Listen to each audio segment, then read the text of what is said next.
I think we're live. Hello, I think we're live. Yep, we're live. Welcome. Happy Friday. It is How-To Diorama. I am Bill, and we're going to talk about my diorama today. I'm going to show you this here picture. We're going to look at a water pour that I did earlier and some stonework that I did, which was pretty darn fun. So I'm pretty excited about that. So we'll dive into that. And I think I'll probably start in on the demo relatively early. I don't want to like save it to the end. So we're going to do this demo about how to do that stonework pretty early into it. So I've got a little note here. We are going to do the demo and then stonework, water pour, the bridge and the lift. I made this little lift that's really, really cool in the diorama. And then I'll talk to you about what's next. So that's kind of our docket for today. Hey, John's here. Hello, John. Thanks very much for coming in. Happy Friday, everybody. And Paul was here. Paul is typically like the first person. He was like in at 10:30. So I think he logs in and like goes and does other stuff. Hopefully he's modeling. So thanks very much for coming in, everybody. So let's take a look at this because I got a lot of cool stuff over here. So we are talking about the water pour stonework, and then see those in the lower right hand corner, those are the little brass punches that I'm going to show you. I've got these brass punches that I made, and I'm going to show you how to make them. So I'm sitting here trying to turn on my camera for the top down shot. But yeah, I've got all these little brass punches that are so simple to make. I think they're a lot easier to do these instead of, drawing. Like I see most folks do, like I've done. You draw your pattern on it, like, and then maybe cut it with your, hobby knife, X-Acto knife, whatever, scalpel, and then you trace over it with a pencil. Works great. And that's how I've done stonework before. But man, I gotta tell you, oh, not that, this. When I'm doing this kind of stuff, look at the stonework there. I can do that in a fraction of the time. And it looks, I believe, more like the kind of stonework that was happening in medieval Europe. So from what I understand, medieval Europe, you've got, and I'm going to try to go to this. There we go. Whoops. In medieval Europe, these stone buildings, they were using rubble from Roman occupation. And I'm going to get here. So when they're building these, they're actually using a lot of stone that was in fortresses and roads. So you see cobbles in stonework. You see bigger cultured stone because it was worked stone. It wasn't just rock, So these are cultured stones. And then they would build foundations and walls and all of that. And so that's what I wanted to accomplish. And in the past, when I've done this kind of thing, I've done that process where you draw it on the foam, you cut it like I was saying before, and then use a pencil maybe to widen it, and then you do some texturing and stuff like that. By the way, I didn't do any texturing on this whatsoever. I only did the punches, but I was able to achieve what I believe is a really unique look there, and it's completely random. So it's not a pattern like in a roller. You've seen those where you can buy this roller and it's got like a stone, I guess, facade in it, but it's only 3/4 of an inch round, and so that pattern repeats relatively quickly. And so if you're doing a long wall, I don't know that you're going to be able to get something unique like that unless you do it by hand. Well, in my feeling, I think that you can do it with punches a lot faster than you can even actually draw it. So we'll look at the process. I'll show you how to make these. I'll show you the process of using it. We'll do the whole process. I mean, I'll do where I put in the spackle and stuff, but obviously it has to dry. But I'll show you the process. So that's the first thing that we'll do. Let's go back here though. So what happens here is, and I'm just going to show you the process again to go back in. I've just taken these punches and let's go back and look at those. These are the 4 punches that I have. They're just very simply thin brass tubing that I got at the hobby store. As a matter of fact, it comes with in a packet, and it's just like a bunch of different ones. I've gotten a couple of those, and so what it is just like a whole bunch of different random cuts of brass tubing. I think the thinner walled ones work a little bit better because what I do want to do on this punch is I do want to kind of cut into the foam. I don't want to just make an impression. I do want to kind of cut it. And you'll see that. We'll get real close. Pardon me. So those are the punches that we're going to make. And I just take those punches and in a random fashion, press them in there. You see that there's even some places here where I've not, used a punch. I just let stuff inside the punch, define the stone that was used. And I think the randomness is what I really like. Even though when I did this, I only had the 3 punches. So that's all done with just the 3 punches. And I'll show you that. The next thing is the other side. Again, very random. And I'll show you how to go around corners too, because corners are always a big deal. So after I'd done that, I did do the pink spackle in this. And then after that dried, I went ahead and put Mod Podge over it and then painted it black. And then just did a dusting, dry brushing of gray paint. And so there's cobbles, there's sidewalk, there's wall, there's just a whole bunch going on there. Because they're punches, it just was so much easier to do than having to actually cut this or something else, and something that would give you a much more completed pattern. So let's go ahead and look at punches. I'm going to make sure the camera is all set over here, and I'm going to demonstrate how to make these real quick. Okay, so we're going to do that. So here is just a piece of foam that I want to make into like a stone whatever. And so what I've got is these different sizes, and I showed you, I've gotten these from, where they sell it. Sometimes there's a package and they'll just say, random pieces. And that's where these came from. So there were just a bunch of random pieces of brass. What I'm going to use is a pair of needle nose pliers. And I have not done anything to the end of this. I have worked on that end. So I can have a punch on either side. And I would encourage you to do so. So all I do is I go in here and I don't go all the way into it, because what I'm doing is I'm defining one edge or one side. I'm sorry, it's not focusing as best as it could. I am not, there we go. I'm not going all the way in like that because I'm defining one side. I'm just kind of going in here and I'm just pressing down. That's it. Now I want to go directly across from that and do the same thing. I don't have to be the same distance in or anything. As a matter of fact, I would encourage you to vary these. So basically, I just did 4 sides like that, and look what it did. Let me get that to focus. There we go. See what it did there? So that's all I did to get your basic shape. We're not done, but that's how we get the different shapes on the different pieces of brass that we want. So now, remember I said I want to cut. I don't want to just like punch in and press in. As a matter of fact, if we do this now, look what it's going to do. It's going to crack and break it. So it's not just a punch. I have to sharpen it. So to sharpen it, I just take my file and I'm going to go at about a 15-degree angle. Here, I'm going to stop the focus on this and try to get this so that it does not keep refocusing. And then we're going to do that. Sorry, folks. Now I'm just kind of going at that 15-degree angle, and it doesn't take a lot. You don't have to put it in a vise or anything like that. Again, it's very thin brass. Turn it, do the other side.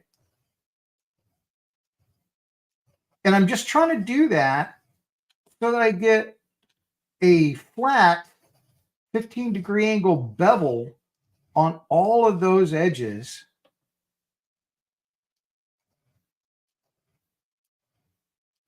And once that's done, that's pretty good.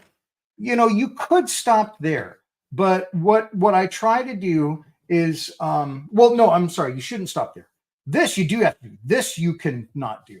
But what I'm going to do here is I'm going to take this, and this is a square file, and I'm taking the flat edge against those edges, and I'm not trying to do it at an angle or anything like that. I'm just going straight in, and I'm just truing up the inside.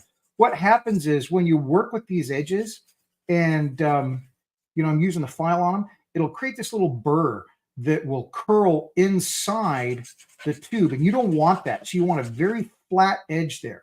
So now you have a rudimentary sharp edge there, and that's good. That's not bad at all. If you want to get it a little bit sharper, you can use like 600 or higher sandpaper, or like here, I've just got a little sharpening stone that I keep on my bench, and I'm just going to draw this toward me. And what you're looking for is for that edge to make like a full width kind of, I don't know if you can see that. Of course not. It's not even in camera. But what I'm doing here is I'm trying to make sure that when that is dragging, it's the full width of that side, that edge. That means it's flat. That means I don't have like a, you know, a wavy side like that. So now that that has been sharpened, let's look at it next to the original cut. There's the original cut that I did. Now, if I put this in here, look at that. Well, I could go a little bit further, but it cuts much better. Okay. There we go. Cuts much better. So that is now another shape. Now, the thing that I said about the shape of these, don't worry about making them even. That's really important, because what you want to do is the first time I punch, it'll be at this orientation. Then I'll do it at this orientation. Then I'll do another one at this orientation. And so every time you vary that, you know, I get basically a different looking rock. Okay. So now let's flip this over. There's our original deal. That's what we wanted to accomplish. I wanted to get rock all over this. So now I'm going to take all of these, and here's how I typically do it. I will start with my big one, and I'm going everywhere. Don't worry about the cracks. And I'm just kind of going everywhere. Even, you know, off kilter is really okay. And I'm changing it around. You can put a couple by them, whatever. These are, again, stones that folks found. Here's the bottom. This is the top. And I want to do this. I want to do one that's half here, because I want to show you how to go around a corner. So then I just take my next biggest one, and I'm doing the same thing, maybe a little bit more,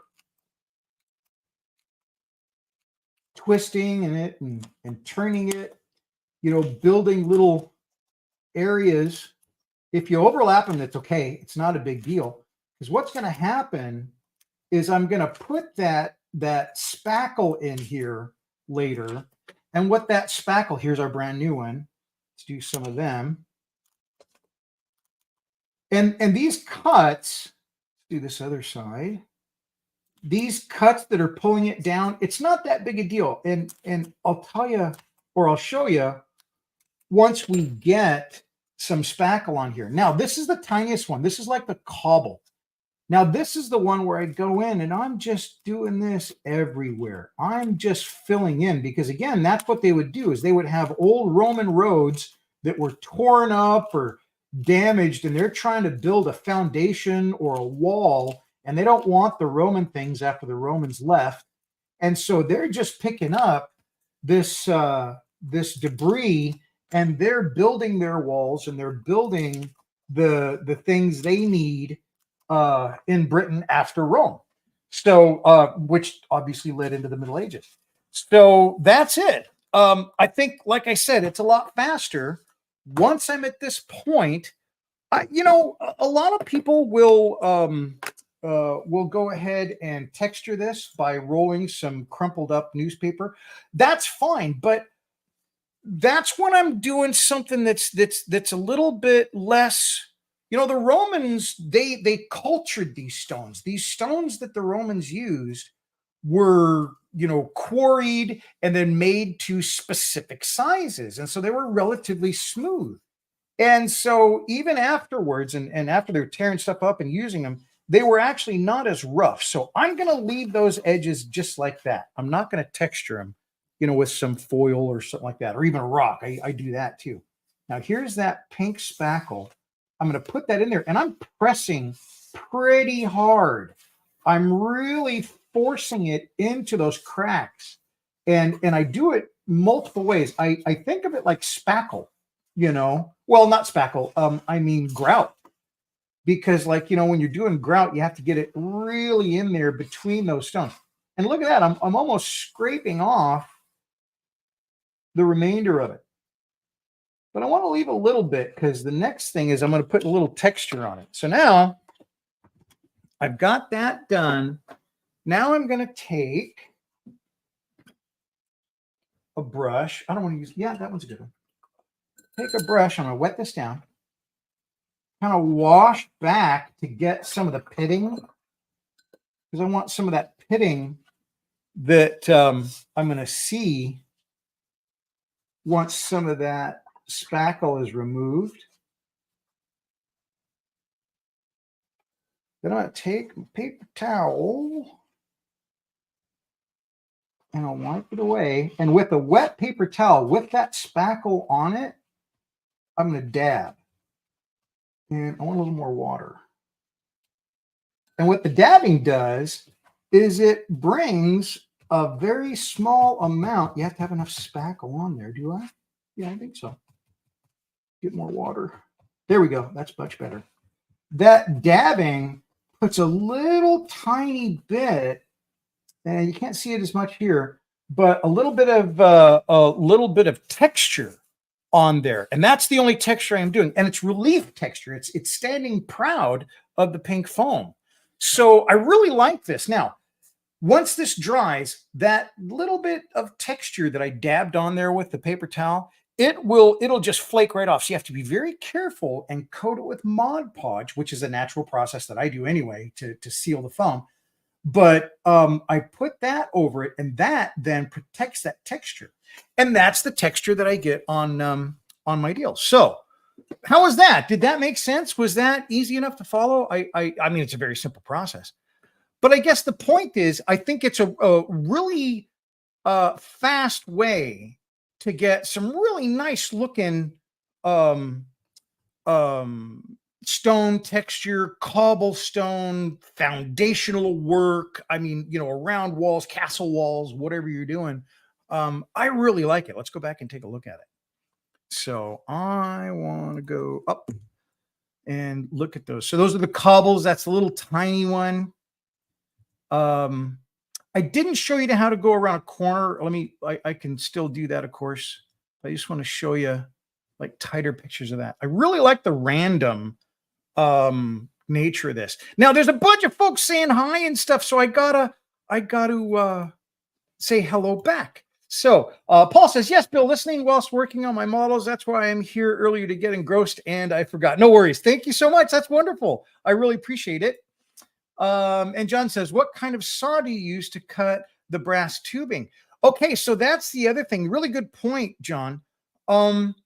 This brass tubing, it's already pre-cut. When I do cut the brass tubing, this is typically what I use. This, sorry to turn my back on you, but this is my, it's an X-Acto saw. It's a very, very fine tooth saw. It works great for cutting brass. It's one of those things where you just got to kind of get used to it.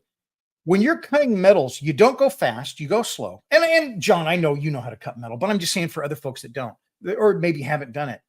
You want to go really slow when you're cutting metal. You are letting the teeth basically cut. Each and every single one of these little tiny teeth is cutting every single one. So just let it happen. And use a fixture. By fixture, I mean this. This is called a miter box. And when I'm cutting tubing, when I'm cutting wood and things like that, a lot of times I want a specific angle. primarily it's like a, 90-degree angle. It's a cut off. Well, this allows me, oh, I'm sorry, I need to have it up here. This allows me to cut both angles, either a straight 90-degree or a 45-degree angle. And I can do that in both ways, left or right. Depending on the saw you have, kind of, they call it an American tooth or maybe a Western tooth saw, whatever. You cut on the push. In the Japanese saws that I use, you cut on the pull. So it's good to have a stop on both sides, here and here. I just got a bunch of dust on my keyboard. That was nice. But that really helps. So it also has a little foot or a cleat on the bottom, and that lets me hook it right on the edge of my bench, so that when I am cutting, it's got a real positive stop to it, and it cuts really good there. The next thing that you want to use, and I have to walk away to get it, but it is called a deburring tool, and a deburring tool, when you cut the stuff, it gets pretty darn sharp, sometimes jagged, all that kind of stuff. But it's the sharpness that you want to get used to or get rid of. And it happens on the inside. If it's on the outside, you can kind of go around it, with a file or something, and get it. But the inside's really difficult. So use a deburring tool. And what you do is you just go right around the inside, cleans up the burr. You got a nice smooth tube.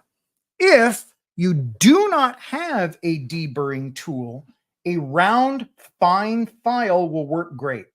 Really needs to be round. Sometimes you have the half arc file and flat on one side. That'll work, if the curvature will work inside there. But then if you have those burrs on the inside, you can't get to them, just use your round file and go around the inside. It's really important not to try to angle or something like that. It'll bind. Just lay it flat against the tube just like that and work your way around it. Take all that stuff out. So yeah, that's the easiest way to cut that. If you try to use a tubing cutter, like you do for like copper pipe and stuff like that, it has a tendency to crush the end of the tube, and I don't like that.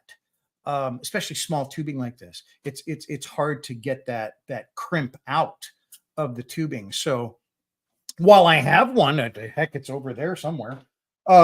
I rarely use it on this little tube because it does tend to crush, the end of it. Sorry, great question though. Ryan says small hand tube cutter, plumbing section hardware. Yeah, and that's what I was going to say. Those do work, but they do have a little bit of a tendency to crush the end, and you may not want that. So the saw works pretty good, but that is absolutely a good tool to use, right? Thanks very much for coming. I don't think I've seen you before. Thanks very much. Hey, Bill, great work. Stephen, hello, sir. How are you? Stephen, I'll let you say if you want, but Stephen has been down for a little bit, and I think he's getting back up, and I'm so glad. And thank you so much for coming on, Stephen. That's really, really great to see you. Wheelan says, hey, guys, just a short visit. I'm at work. Hope your weekend started well. Thanks very much, Wheelans. That's really, really cool. I think it might have got double posted. So thanks very much. And it's just so great to see you, Stephen. It's been a little while, so I'm so glad you're on. Okay, so let's go ahead and take a look. Oh, miss you, buddy. Thanks for the shout out. You bet. Keep continuing to get better, sir. Okay, so what I want to show you now is I don't know. Let's go over here. I think it's after stone is water pour. Let's do that. Okay, so after I've done that, underneath that is the water area, and that's here. So this is what it started out as. And well, I'm also gonna take this over here, clear it out of the way, so I can get the actual article in the way here, so we can take a look at it. Hey, Benny's here. I just saw Benny down there. Hi, Benny. Wish everyone a nice evening. Thanks very much, Benny. I really appreciate that. That's very nice. And folks, I did not mention this. Aaron, one of our folks that has been on in the past and stuff like that, and a follower of the channel. He's in North Carolina, and right through some of the hardest hit areas, very, very close to some of the hardest hit areas. So gosh, all the folks in North Carolina and the South and the East Coast, it's going through that. And gosh, there's even other places in the world that may be tuning in to the channel that maybe we don't know your weather. And this is just that time of year. Man, we're thinking about you, and we hope you're doing okay. And all the best going forward. Man, I've been through it myself, flooding and all that kind of stuff. And it's a very tumultuous thing.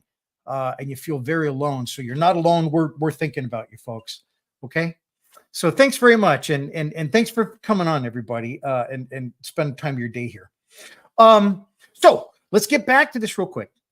This is the inside of the sewer of the DnD Diorama. And what I needed to do, and that's where you can see what that pink spackling looks like when it dries over the pink foam. Just turns white. And so what I needed to do with this is I needed to coat it, because to paint it and to pour water over it, if I put epoxy on this thing, it would be a problem. So I first painted it like that, and then I repainted it because I didn't like it. Well, it's not that I didn't like it. I just needed to repaint it so I could get a proper first coat over it. So there's a repaint after last week. And then I did this. Now, I hadn't done this previously, but I wanted to see that the flow of the water, the trickling of the water, would actually flow in the places that I created for it to flow. And so I propped it up like this, and I put that stuff in, and I've got a video to show you about how that worked. So let's take a watch at this. Okay, so this the actual first there is no test of how this thing is going to hold. There's no, well, I don't know why there's no sound, but there should be. But what this is thrilled. Now, is this is a bit viscous. It's not as thick as the diorama, the base here. What's done? It's about the and I'm going to pause it here so you can see. I've propped this thing up so it's completely level, and then I poured a bunch of the just the Mod Podge and water. It's pretty thick, but it's just Mod Podge and water in the recesses that I created. Oh, am I talking over? Can you hear that? But this is thinner than I can't hear what you guys that's where it's staying, which is fantastic. So I'm just going to do this. I'm sorry about that. I don't know what happened there. So you guys can hear it. I can't hear it. And then I'm talking over it. So let me go back. I'm very, very sorry to say, and I'll just shut up. How's that? So let's just do that. There we go.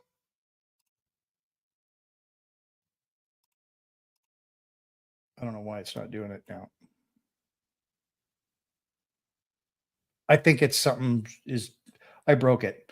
Okay, so that was perfect. Thanks. Remove. Sorry, folks. I have no idea. So what that was I took this, and prior to the pour, I went ahead and did some indentations. I'm just going to show you this. I'll put it underneath the top-down camera, and that'll be a lot clearer, but I just want to show you and give you an orientation first. So this is what I was trying to show you. And what I did was last week, before doing the pour, I went through the center areas of these troughs, and I kind of pushed my finger down, my knuckle, my thumb. And I pushed down, and I made these very small depressions in the foam itself. Couldn't really see it, but it was there. And I wanted to make sure that depression that I was making in there would, number one, hold the resin that I'm pouring into it. And I'll put it down here now so you can see it. But also, I wanted to test beforehand before it just went out of it. I didn't want like a puddle here and it wanted to flow backwards and it didn't go here, or whatever the case may be. And so that's what I was doing with that liquid. I took the Mod Podge, very lighter viscosity than the honey viscosity resin that you pour in here. But that told me, look, it's not going to go anywhere. And it held on all sides. Even without damming, it went ahead and filled all the troughs when it was level and didn't pour out the sides. So that's what I was trying to show you with that video. Sorry, it didn't go well. I don't know what happened with the sound, but there you have it. Okay, so let's get back to this. And I'll talk to you about the pour and what I learned. So while it was curing after I poured, I went ahead and painted everything black, just it needed it.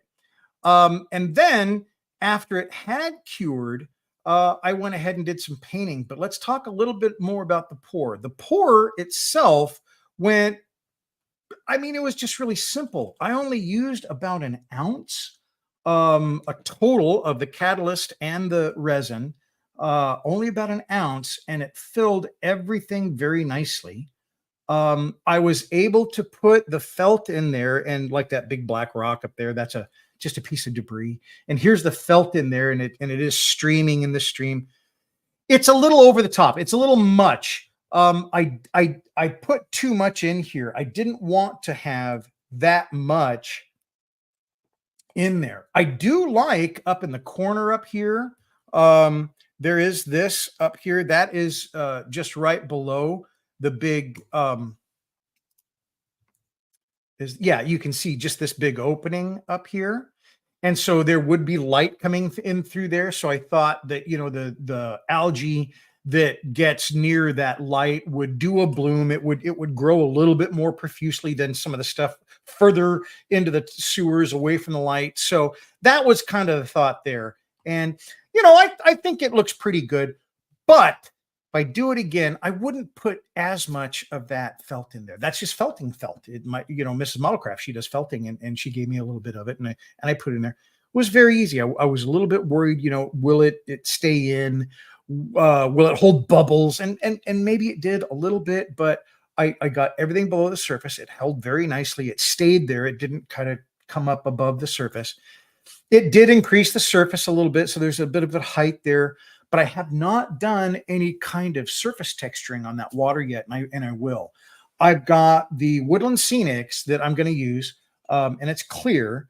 And I can put that on there and use my airbrush and do a little bit of rippling just to show, and maybe some tighter channels, not in the other stuff because it's supposed to be flowing very slowly. It's just a trickle of water. So I'm very happy with it. Going back and painting it after the fact was very easy. White and light colors seem to be the best contrast for it. And so that's what you saw in there primarily. But I liked it. I think it came out great. And so I'm going to continue to work on it, continue to do some painting, but I'm very, very happy with it. Okay, so now lift gates, and there's sluice gates and lifts. So this is where we ended up last week.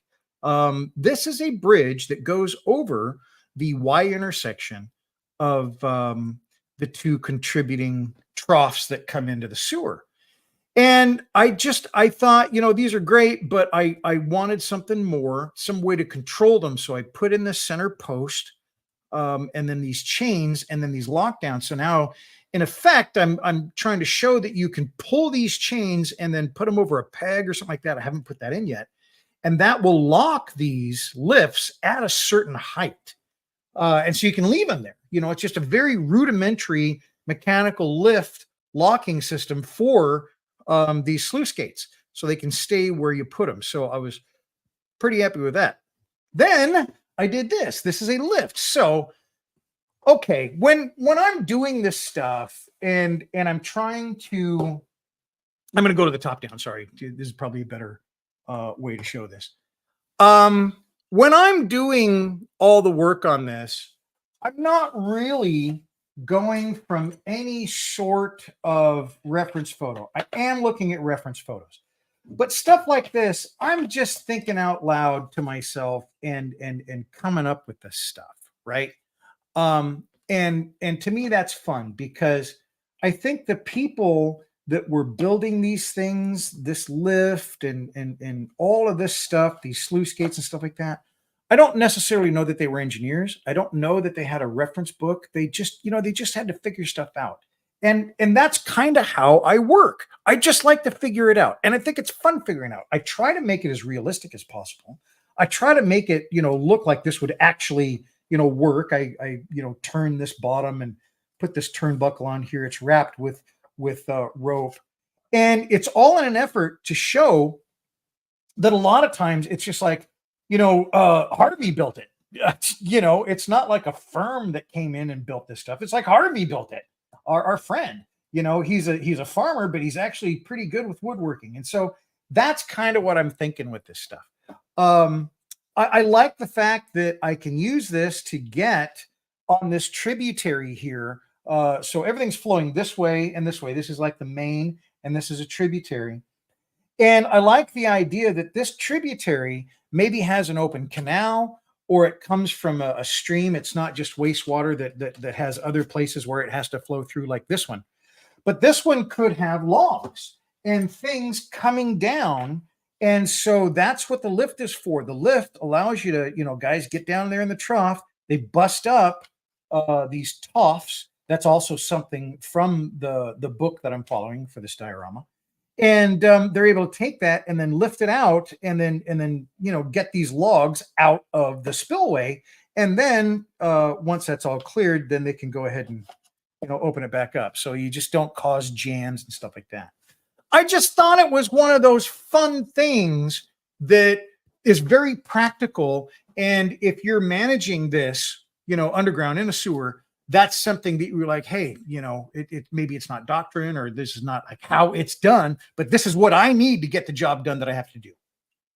So that's kind of how that is. Okay. So what do I got next? I think it is talking about what's next, and I'm pretty excited about that. I didn't want to show you that. I wanted to show you this. There we go. So the little chain is just a slip chain. There's a rock, at the back end of it, just as some ballast. And this, I'm still using the rope that I always use. I absolutely love this rope. Siren Ship Model Shop or something like that.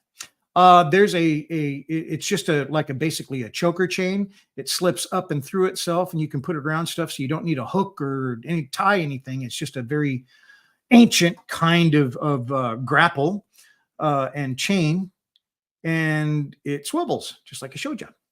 And I think it looks good in there, and I think it'll represent something that people can understand. That's the other thing. When I'm designing this stuff, I'm trying to make sure that I don't have to explain everything. You may not recognize it immediately, but the fun thing is when you're actually able to say, hey, this is what that's for. I mean, I always enjoyed that as a kid when I'm looking at dioramas and stuff like that. You're looking and like in museums and stuff, and it'll be like Roman soldiers, kind of like, Night at the Museum, that movie. Well, I mean, I went to some of those museums as a kid, and it's like that. And so you see something and you're like, what are they doing? I don't get it. And then you figure it out. That's really fun. I don't care how old you are. And so I'm trying to put a little bit of something like that in here, where it's like, I don't know exactly what that is, but then you figure it out and it's kind of fun. Okay. There's the railing. I did my, it's vinegar and iron and steel wool. And that is the stain that went on all the woodworking. Okay, what's next? So here is the basically opening to go below. Does everybody remember this? So this is underneath here. Underneath the bridge, there's like this opening. It's like an old well or something, but it's just open. And the intent is that I have it covered.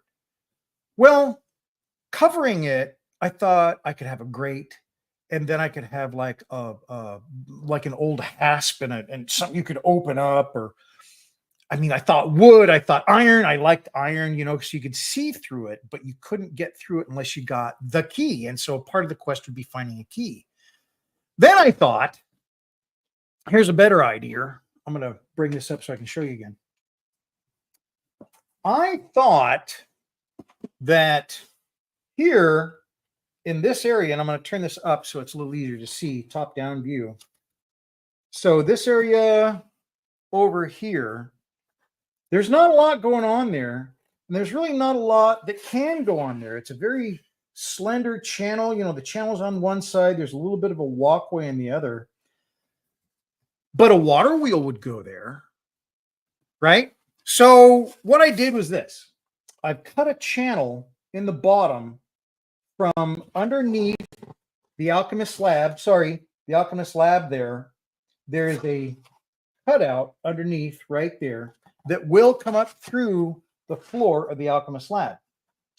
And then what I'll do is I will have a water wheel here that's not touching the water. So it doesn't have to be like embedded in the water. It's when there is enough water to make it work. Okay. So you have the water wheel here, and then there's going to be a shaft going here through this wall into the alchemist lab. So inside the alchemist lab, there will be a shaft coming through this wall, and then a transfer, like a 90-degree power transfer, basically like a worm drive or something like that, you know, to take this rotation and turn it into this rotation. That rotation will go underneath to here, underneath the well, and then slide back the iron gate. So that's what I'm working on. I started that yesterday. I just thought about that yesterday and said, boy, that would be a really fun thing, because what that then would involve is, let me see if I can get this here top down doing its thing again. What that would involve is, let's get this back in here. I'm not going to put this wall here or this wall here just because it'd be hard to see it, what I'm trying to explain. So basically, to get this water wheel to turn, you would have to have enough water flowing through here so that it raises the water level up to get it moving. So you would have to like open these gates, right? So that's part of it. But if you open those gates and you have this thing full of water, the water goes down into that. And so it floods the room below. So there's going to have to be some sequence of events of opening and closing these in a pattern. And then you're going to have to figure out how to get into this room, which is here, to make or engage the water wheel to make it open that gate that slides back once the water wheel is engaged and working.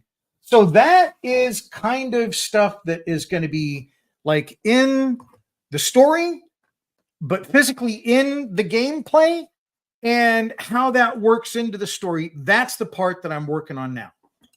So I think that'll be a lot of fun. Let's see. I got John says very cool, right? Thank you very much, John. Corbin, your video started to appear on my YouTube Shorts feed today, and I was in awe of the talent. Eager fellow follow along. Thank you very much. That's really, really cool, Corbin. I appreciate it. Yeah, so I think that, you know, that'll be a really fun part of it. And not only something physical in there that will move, but something that will add and enhance the campaign and the storyline for the folks playing the D&D campaign, you know, going through it. I am a little worried that I'm putting too much in these areas where I'm not really going to have room for figures, you know, so I'm kind of cognizant of that. You know, I made these things big so I'd have room for figures, and now I'm putting stuff in them, so there's no room anymore. But I think there's enough room, and I think the story element will be, you know, will work well enough that it'll be interesting enough to play. I know when I was playing the last game, my figure was only that big. I mean, he was really, really small, and I've got a pretty tall character. You know, he's a wizard, so he was pretty tall. He was I can't even remember my character. I've only played a few times, but they will fit, and they'll be able to go through the passages. They'll be able to go on the bridge, all that kind of stuff, and work whatever the DM comes up with in building a story around the diorama. So that's it. It's a real short one today. I mean, gosh, last week our live stream was 2 hours. But yeah, that's kind of all I did this week. I mean, there was a lot going on. My computer got turned in to get 2 of my connections on the left-hand side replaced. So that completely tore my week into turmoil. But I did get a lot of fun stuff done on this, and I was pretty happy with it.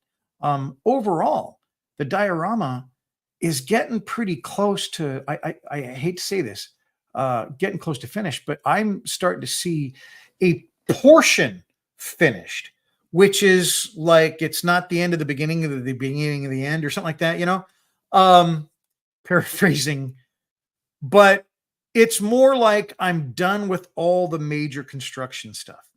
And that's a big deal. The overall construction, the buildings, the down below in the temple, the mechanism and all that kind of stuff.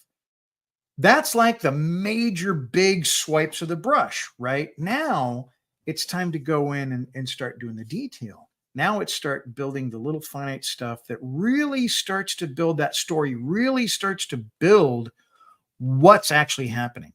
One of the things I got a chance to do is Mrs. Modelcraft had bought me a bunch of little stuff like this. Not like this, but I mean, it's different. But, little tchotchkes and stuff like that that can go in there. Details. So I did get those washed last week because all those little things, as beautiful as they look right now, they're a bit toyish. And I'm going to go get these because I'm talking about it like you know what I'm talking about. So what these are is these are all these little things that Mrs. Modelcraft got me, and they're awesome. She ordered them from Japan, and they're just these fantastic little things that are going to look great in different areas of the diorama. Mostly, I think it's going to be for this level that I'm working on now. There's some things that will go into the other areas, but this stuff is perfect for our alchemist. I mean, there's a telescope, I mean, it's just fantastic. So all this stuff is washed. And like I said, as pretty as it looks, it all has to be painted like flat black. And then I'm going to repaint everything and really try to make this stuff look real. Here's this massive thing. Well, that's great for what is it? The guy, the bad guy in the story, the upright man. That'll be great for his loot area. But it's got to really be looking a little bit more not so toyish and realistic because I want it to look real, as real as it can. So I will be working on that, but that's about it for this week. And I hope you had a wonderful week. Let me see if there's any other comments here. Nope, that's it. So thank you, everybody, for coming along. It was a lot of fun this week. Everything aside from my computer, but it's back now. So I'm really, really super happy. Tonight, we are having a group build with my patrons. I would love to say hello and thank you to my patrons. So let's get there because that's right here. And these are my patrons, and I've also got YouTube members because you can be a member on YouTube and like see videos before they come out, but they really don't come out very early. I'm not trying to talk it down, but yeah, I sometimes don't get my videos out till I don't know, a day before it's supposed to come out, but I'm working on that. And then my patrons, thank you so much, patrons. You guys are so cool. It is really helpful that I get a little bit of money coming in to help support all of this. That's part of why I do this. I do this to provide something for you, and I hope you enjoy that. If you want to see something different, tell me about it. If you want to contribute, you can. And I really believe in and I'm not saying monetarily contribution. I'm saying contribute with ideas. And I've talked about that a lot for folks that haven't been on here before. I get so many ideas from everybody online during the week when I post my shorts, during, the live streams, all that kind of stuff, that I really, really appreciate it. It's really important that I get that feedback because I've got this idea of what I'm going to build, but there's so many other people out there that are also invested in this because I've been watching from the beginning that say, look, what about this? And those ideas are making it in there. Those ideas are keeping this thing moving forward. Yeah, I could finish it, but I think it's richer to be able to have somebody else's input. So thank you. And thank you for contributing. And I really appreciate it. Let's see. Benny says, have a great weekend. And I hope you do as well, Benny. And John says, thanks, Bill. Good stuff. Catch you at the group build. Wonderful. That'll be fun. We got a lot to talk about. That pour was quite the thing. A lot easier than I thought, but there are things that I want to do different. So we can talk about that tonight, sir. So thank you, everyone, for coming on. I hope you have a wonderful weekend. I hope you get a chance to get to the bench